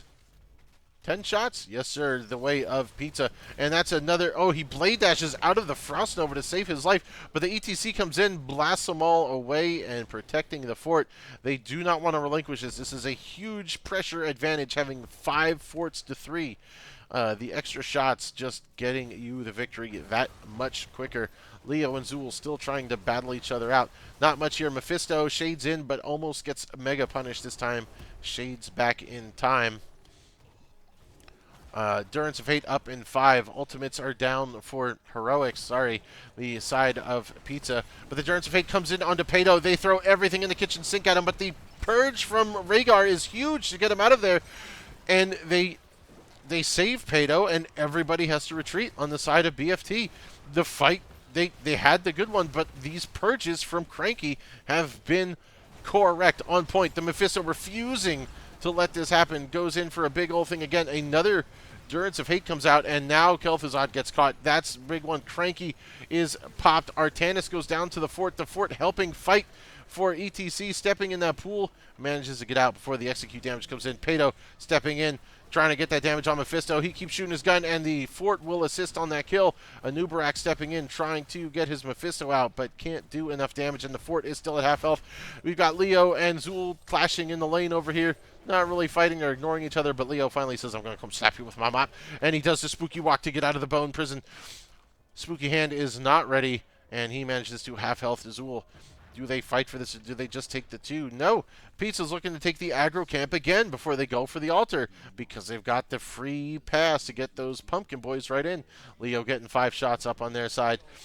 They're taking their 3. Peldor narrowly missed by the Shadow Fisher, and the Purifier Beam comes out to chase Pato off of the bottom altar here, as Artanis says, I'm going to come in and try to grab that. Everybody fighting. This one actually didn't go down either. Pizza managing to grab it from them. The Durance of Hate comes out to follow up on the Cocoon, but there is no damage to follow up on them. Anubarak trying to run away. The Mephisto shading back into the mosh pit. Not great for him. But the Zool catching the Kel'Thuzad, breaking. The phylactery had already been used. Tyke is going down, but Zool being caught as well. Artana is finally managing to get this bottom altar down, and it is 25-9. Victory on the taste buds of Rooster Pizza. They're grabbing their camp. They're going to try to take this fort back on the side of BFT finally to equalize the area. If they can push it, they can get to this fort. They can be a quick 2-fort turnaround. But Zool is not on the board to help push this Leoric off, who's just going to come in and start smacking the top fort, maybe? No, he goes and he wants to help push mid and some more. Rooster Pizza ready to defend their bottom fort, knowing that they all came down to take the aggressive fort back. And everything is powered up. The forts are stronger on the, as far as defensive bastions of safety now. But they've got a big wave here, so Rooster Pizza is going to go ahead and set up the defense here. Bunker in, turtle up, and Pato comes sprinting down. This is a really greedy path from Pato. But the ETC dives in to keep them busy and draw their attention from the Tychus coming in on the flank, and able to get him a pathway to rejoin with the team. And everybody kind of disengages from one another. That is a lot of heroics blown for that to happen on the side of Pizza. Leo just killed Zool. That's great. Must have caged him because I saw the cage cooldown go. But that means there are no ultimates except for the mosh pit down here in the 4-man. That's a big Durance of Hate catching everybody. That is a Purifier Beam on the Kel'Thuzad, but it doesn't matter because 2 people, Mephisto and Anubarak, have already gone down. That is everybody standing in the purple goo of Yum, but Artanis isn't able to keep anyone in it, and now Stukov has to just kind of run his happy little infested butt out of there, and that is 4 for 1, and I'm thinking that Pizza is going to knock this down to a 1 altar game. Stukov stopping that altar take, but that's it. That's all he got out of that. He's going to try. Yeah, he can reach. He's going to keep interrupting that, but he's got to do it for a long time. But Pizza says you can play with that. We will take the boss as a free altar and continue to fight over this. There is nothing Stukov can do to stop any of this. The boss at half health. They keep interrupting this altar, but when Pizza brings everyone to bear on this altar, I think it's going to be over unless BFT can get all their stuff together, but Stukov finally goes down, and I think that's going to be good night as 20s come in for Pizza. They're grabbing the last altar. The last couple of shots are going out. They keep pulling them off. They're luring them into this fight that's not what you want to have happen, but Pizza says it's okay. The Pato looking. He's going to start capping. Do they have a way to get to him? Mephisto stuck on the drill as he shades back out of it. They kill Anubarak, and they continued to make sure no one can capture this altar, but I think that's it. Artanis goes down. You're down to Zool and Mephisto, who's going to get, oh my god, he gets locked into everything. All 5 people dead. Everybody's going to join in. No, I thought everybody would help capture. And that is it. We're going to watch the missiles come in. Boy, howdy.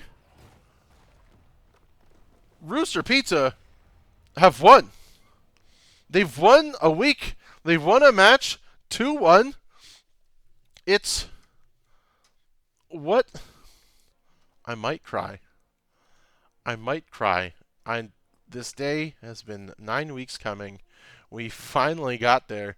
We'll take a look at the stats for just a hot moment.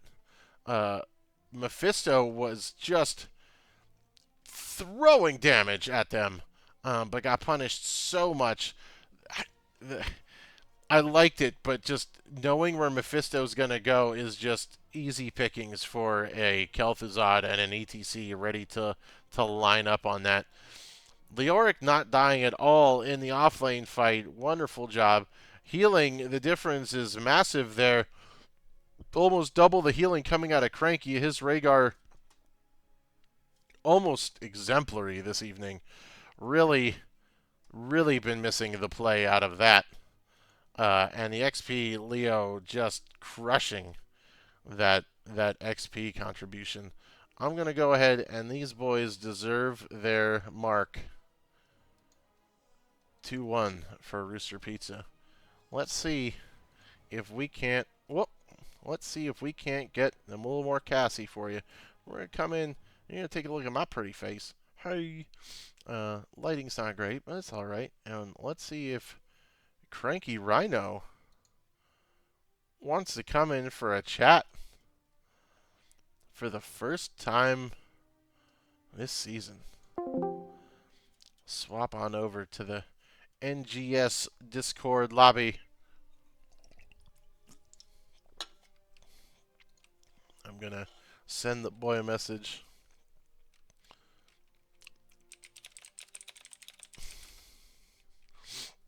Tell him he gets to come chat. Before we super look at my face, though, let's take one more look. If I can get to the right screen. Swap on over. Oh my god, come on. That's just black screen. There we go. So again, that's going to be 1 point for BFT. So they're at 27. So depending on the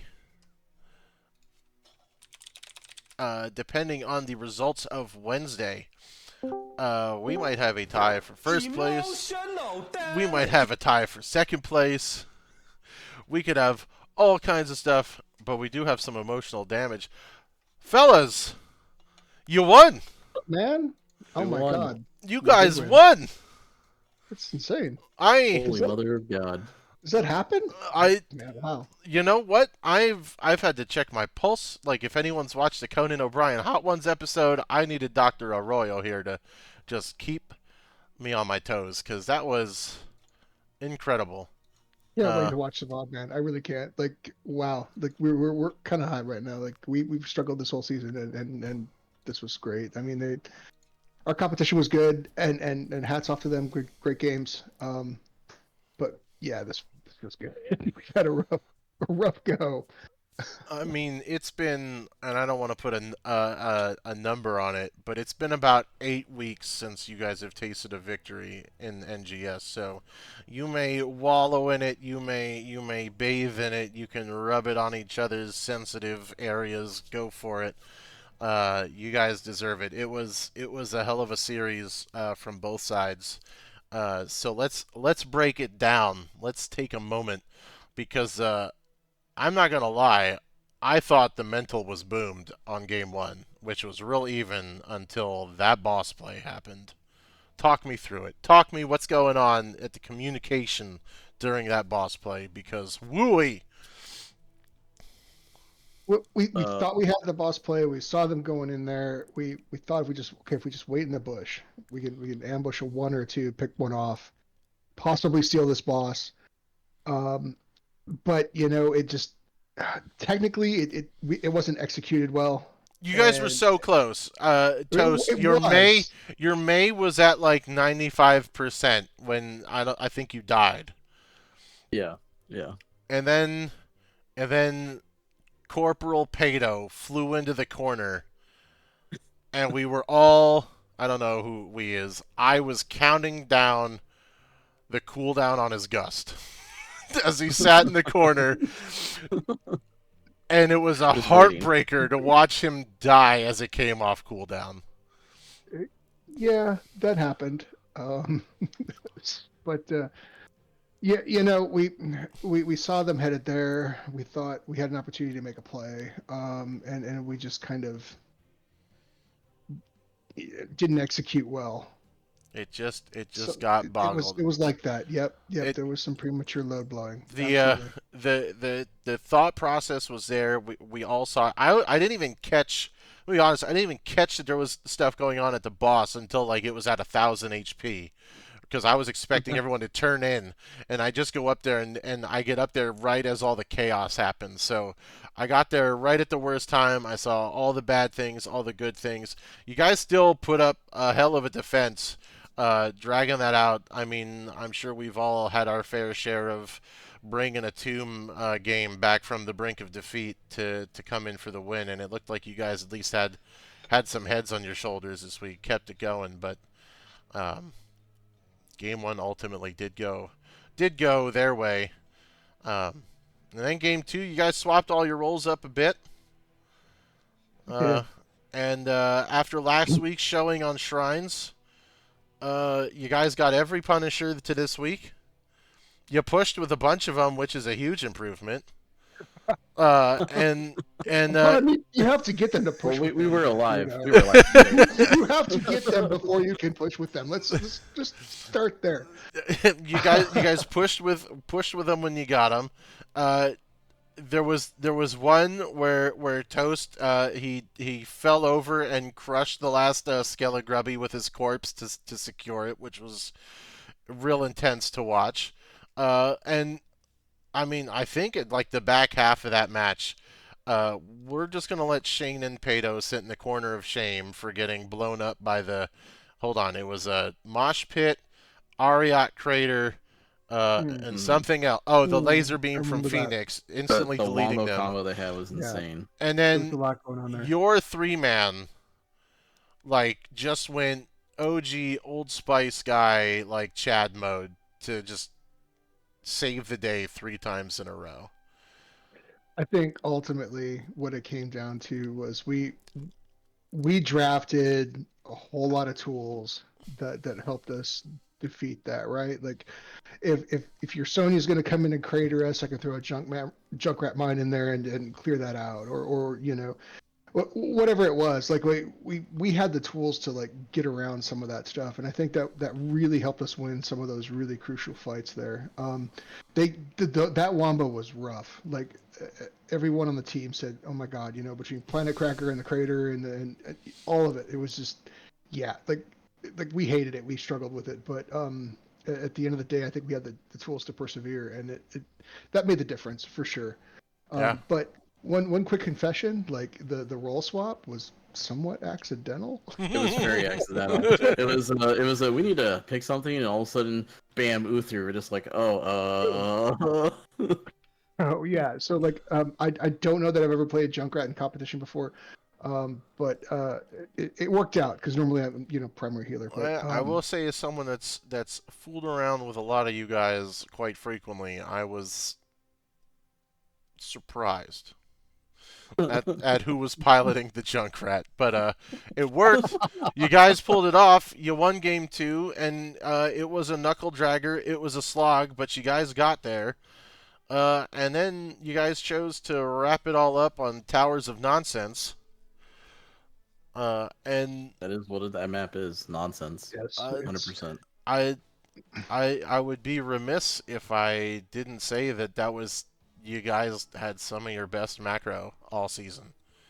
You guys were yeah, coordinated. You guys were moving stuff. You had one. It was the very first. Like I saw Shane do the pulse and blast everyone out of Toast's Frost Nova, and then I never saw it happen again. So whether you guys talked about it or not, Oh yeah, like you no, for guys, sure. I was like, Shane, hey, buddy, you we gotta guys, talk, all right? Like, let's not do that again. you guys got it under control. There was some. I mean, God bless, it's not hard to miss Mephisto when you know exactly where he's going to be and when he's going to be there. But I mean, just like it finally felt like you guys were flowing. So if there's 10 more weeks in the season, you guys are in real prime position to take it by storm. yeah. I mean that last game, like we kind of YOLO'd the map because we weren't like that's not our strongest map. but we just kind of went. We played strong macro on Infernal Shrines. Let's continue to follow the trend. Let's keep it up. We can do strong macro on this one. The play styles are very similar. So we went with it, and the team came together, man. Hats off to everybody on Rooster Pizza because they followed the calls. They recognized when they screwed up. They fixed it quick. Like everything just came together. So Have you hats guys off to the thought team, about man. having Pato be your offlaner? Because the amount of times I see him collecting XP, because I know what his argument is for being in the off lane. Maybe he should pilot a bruiser once in a while.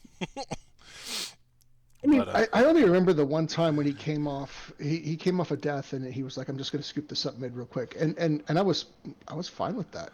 he Strangely, he like did he did have like the 1v1 standoff on shrines with Falstad at the bottom camp, and they were both like, "I'm gonna get it. No, I'm gonna get it," and they were like giving each other fingers from the bushes down there. Um, Yeah, I was like, hey, Pad, like, buddy, you're at like quarter health and Falstad's at half health. And he just pulled out the turret, and I'm like, all right, I mean, yeah. sure. Uh, oh, and then we've got it. I was really sad when Shane didn't make it out in towers. Oh, The extraction yeah. you guys put together to get him out from wherever he was, oh my god, yeah, we tried hard. tripped over the finish line on the wall was heartbreaking. But it was, I couldn't believe it. I was like, he should just go walk into their base, just kill yourself, be done with it, get back on the map, and then all of a sudden, like it was The, Saving the Private funniest Ryan. the funniest part was like hearing Shane going, "Where am I? Where am I? What am I doing here?" And I then there's don't. Toast like, "Just heard out." And I saw him. He was gonna make it past him. So I doubled back Does to try to anyone heal know him how out. he got there? Because I don't. He doesn't. Like we He don't. How doesn't would know. he? He doesn't know how he got there either. He knows how he got there. I was like, I don't know what happened to Shane, and then I see him looping around from the mid tower, and it was okay. And then he didn't know what to do. But all in all, you guys pulled that one together. It was a pretty dominant performance, even if you guys had to mess around with the last altar for like 5 minutes because Stukov was refusing to let you guys have it. Um, yeah, and I mean that's pretty much it. It's a wrap. You guys broke into double digits. Congratulations. Yay! Hold on. I'm gonna check because I thought there was. You guys have one more match that you have to do, and I know this is we're swinging for the fences here, but if you win, you might not finish in last place in the division. That would be nice. Unfortunately, I've reached out to that captain to schedule. I haven't heard back. So I don't know where that is right now. I hope everything's okay. I hope everybody on their team is good. I hope it's all as All well. I But know is I'm casting the battle for second place on Wednesday, and if I can't cast the battle for last place and get some real shenanigans going on for that series, I'm gonna be real upset. I'm just saying, I want to see all the shenanigans come out for that fiesta. But oh, we'll Juice YOLO Pirates? Got everything it. that one, bro. Let's go. Yeah, exactly. Juice Pirates. Let's do it. Juice um, Pirates. but Yeah. otherwise, it was great to see you guys perform tonight. It was sorely missed and long awaited. Um, so you guys get to answer the question: who would you add to Heroes of the Storm if you could add a hero? Hmm. We were just talking about a lot of World of Warcraft lore too, weren't we? We were literally just talking about that. Yeah. Man, I don't know who I would add, honestly. Um, Well, that just means you haven't been watching the VODs for 8 weeks, because we do this every week with the winner, and you should have been chomping at the bit for this question, my friend. yeah, Well, I I kind of mean, I to kind be of skip the fair, winter interviews, right? Because it normally means we got beat. So I watch the educational part and then shut it down. Uh, I don't know, man. You know what, Torbjorn?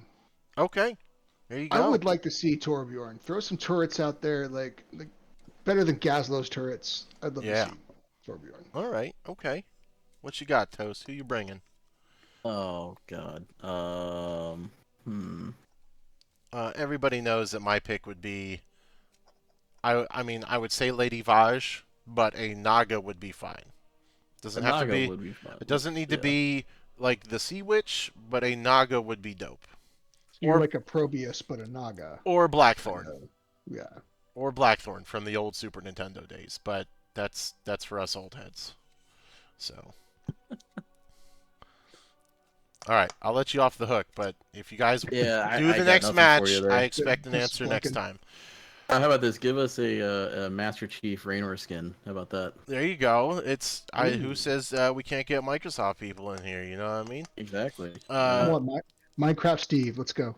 all things considered, fellas, great games. It's a pleasure to cast you, and the floor is yours. If you have any books coming out, any movies you'd like to promo, any shout outs, go for it. Your time is now. Oh yeah, the Nah, one just book of how to suck at hots. Got it. nice. Shout out to Bam for throwing. Thanks for the games tonight, fellas. It was a good matches. You know, appreciate the competition. I look forward to seeing you again, and good luck down the road in the tournament. Absolutely. Well, fellas, go party with the boys. You've earned it. They've earned it. We'll see you I'm next out. time, hopefully. See Bye. you, man. Have a pleasant evening. And for the rest of you, like I said, we'll be here Wednesday for the battle for second place between Rainbow Shrooms and Band for Throwing. Uh, second place, first place, Rainbow Shrooms could tie for first, Band for Throwing could tie for second. It could all be for nothing if it's a. It all comes out. If one team dominates the other, then some things happen. If it's a 3-game series, everything stays the same. But that'll be the fun of it. And then hopefully we'll get some last place chaos between Maximum Thrust and Rooster Pizza WBP. That'd be fantastic. Or no, I don't know if it's Maximum Thrust. They play somebody. I think it's CCS. I don't know. They play somebody. They have a chance to catch up to Maximum Thrust. That's what's happening. Either way, thanks for coming. If you followed, I appreciate you. If you haven't, you suck and you should, because we have a great time here. Sometimes I've got some co-casters, sometimes it's just me and the cat. But otherwise, from everybody here, and by everybody I mean just me at the Grudo Station, thanks for hanging out. We'll see you next time. Have a pleasant evening. Goodbye.